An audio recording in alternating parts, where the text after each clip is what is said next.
इसी निकाब और हिजाब पहनकर एक मुसलमान औरत हिंदुस्तान की प्राइम मिनिस्टर बनेगी इंशाल्लाह। महाराष्ट्र में एआईएमआईएम को बम्पर जीत दिलाने के बाद लेडी ओवैसी यानी कि सईदा फलक अब तेलंगाना पहुंच चुके हैं और यहां भी उनके भाषणों ने हलचलें बढ़ा दी हैं।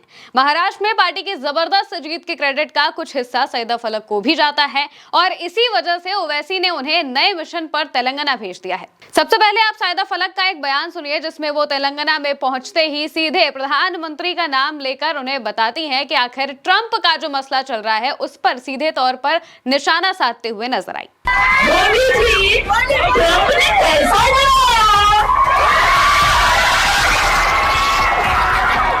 मोदी जी नेताजी ने कैसा नचाया,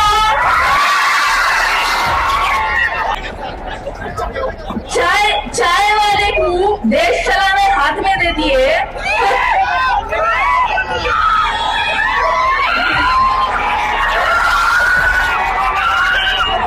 चाय वाले को देश चलाने हाथ में दे दिए तो उन्हें देश बेच दिया, देश का सौदा कर दिया, किसानों की खबर खोल दिए, किसानों का मुस्तकबिल बर्बाद कर दिया चाय वाला। ट्रम्प जो है जो कागजात उनको दिए, जो डील्स दिए पूरों में साइन कर दिए। तेलंगाना में 11 फरवरी को नगर निगम चुनाव के वोट डाले जाने हैं। राज्य की 7 नगर निगमों और 116 नगर पालिकाओं में होने वाले इस चुनावी महाकुंभ में कुल 12,993 उम्मीदवार अपनी किस्मत आजमा रहे हैं। 13 को काउंटिंग के बाद परिणाम घोषित किए जाएंगे। जिस तरह से महाराष्ट्र के निकाय चुनाव में सईदा फलक ने गली गली जाकर पार्टी के लिए काम किया था, यहाँ पर भी वो ऐसा ही करती हुई दिखाई दे रही हैं। आप इन तस्वीरों को देखिए जिसमें सईदा फलक लोगों से मिलते हुए पोस्टर्स लेकर, अपने पैम्पलेट्स लेकर सीधे घर घर में जाकर प्रचार करते हुए नजर आ रही हैं और बिल्कुल इसी तरीके से उन्होंने महाराष्ट्र के चुनाव में भी प्रचार किया था। इस वजह से ही पार्टी को बम्पर जीत भी मिली थी क्योंकि पार्टी जमीन पर अच्छे तरीके से एक्टिव होती हुई दिखाई दी थी। सईदा फलक एआईएमआईएम की काफी मजबूत नेताओं में मानी जाती हैं और जब से उन्होंने सरकार के खिलाफ, देवेंद्र फडणवीस के खिलाफ, भाजपा के नेताओं के खिलाफ बयान दिए हैं, तब से वो लगातार लेडी ओवैसी कही जाने लगी हैं। उनका जो बयान हमने आपको सबसे शुरुआत में सुनाया था, उस बयान की वजह से ही उन्हें लेडी ओवैसी कहा जाता है क्योंकि ओवैसी का भी ऐसा ही मानना था। वो भी बार बार अपने बयानों में इस बात को कहते थे कि एक दिन हिजाब वाली महिला इस देश की प्रधानमंत्री जरूर बनेगी और इसी बात को दोहराते हुए सईदा फलक ने भी इस बात को कहा था। इसी वजह से अब यहां पर जैसे ही महाराष्ट्र का चुनाव खत्म होता है, महाराष्ट्र में निकाय चुनाव में जिस तरीके से एआईएमआईएम को बम्पर जीत मिली थी, 125 से भी ज्यादा सीटें उन्होंने अपने खाते में कर ली थी और इसी वजह से इसमें सईदा फलक का बहुत बड़ा हाथ था।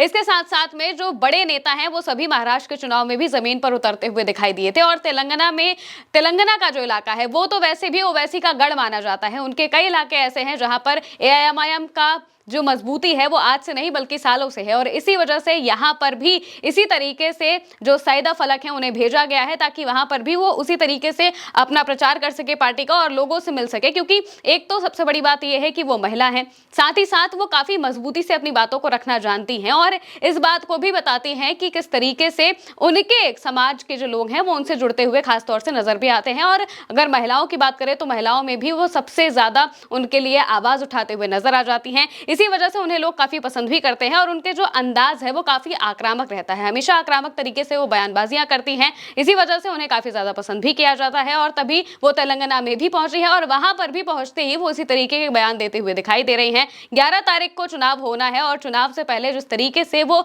जमीन पर काम करते हुए नजर आ रही हैं, आप तस्वीरें देखिए, इन तस्वीरों में साफ नजर आ रहा है कि घर घर जाकर, और ऐसा नहीं है कि सिर्फ मुस्लिम समाज के लोगों के साथ ही बल्कि हिंदू समाज की जो महिलाएं हैं वो भी बड़ी तादाद में उनके साथ जुड़ती हुई नजर आई, उनके लिए पार्टी का झंडा उठाते तक दिखाई दी। और ये तस्वीरें बताती हैं कि सईदा फलक के साथ साथ में जो लोग हैं कितने अच्छे से जुड़ रहे हैं और एआईएमआईएम को इससे बहुत अच्छी मजबूती भी मिलेगी। अब अगर सईदा फलक की बात करें तो उन्होंने नवंबर 2020 में एआईएमआईएम को ज्वाइन किया था। उस वक्त वो हैदराबाद की काफी फेमस अंतर्राष्ट्रीय कराटे चैंपियन थी।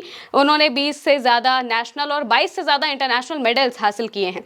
तेलंगाना की पहली महिला जो कि वर्ल्ड और एशियन कराटे चैंपियनशिप में क्वालिफाई हुई थी वो भी यही है। मजबूत महिला चेहरा है जिन्हें ओवैसी भी आगे बढ़ाना चाहते हैं और इसी वजह से उन्हें हम अलग अलग जगहों पर देख रहे हैं। बिहार में भी वो गई थी जब विधानसभा का चुनाव हुआ था, इसके बाद महाराष्ट्र में भी जब निकाय चुनाव होता है तो वहां पर भी मजबूती के साथ उन्होंने पार्टी के लिए काम किया था। और अब तेलंगाना की बारी है। तेलंगाना में भी वो उसी तरीके से जाते हुए, जमीन पर काम करते हुए, बयानों से लोगों को आकर्षित करते हुए और अपनी पार्टी का प्रचार प्रसार करते हुए नजर आ रही हैं, जो कि AIMIM को और असदुद्दीन ओवैसी को काफी ज्यादा फायदा पहुंचाएगा। ओवैसी भी उन्हें आगे बढ़ाना चाहते हैं और इसी वजह से उन्हें सीधे तौर पर नए नए टास्क दिए जाते हैं। जिस तरीके से महाराष्ट्र के चुनाव में उन्होंने काम किया, अब तेलंगाना के चुनाव में भी वो उसी तरीके से प्रचार करती हुई नजर आई। 11 तारीख को वोटिंग होनी है और इसके बाद जब नतीजे आएंगे तो नतीजे बताएंगे कि उनके इस प्रचार प्रसार का आखिर कितना बड़ा हक मिला है। फिलहाल के लिए मेरे साथ इस खबर में इतना ही। आप देखते रहिए उल्टा चश्मा यूसी।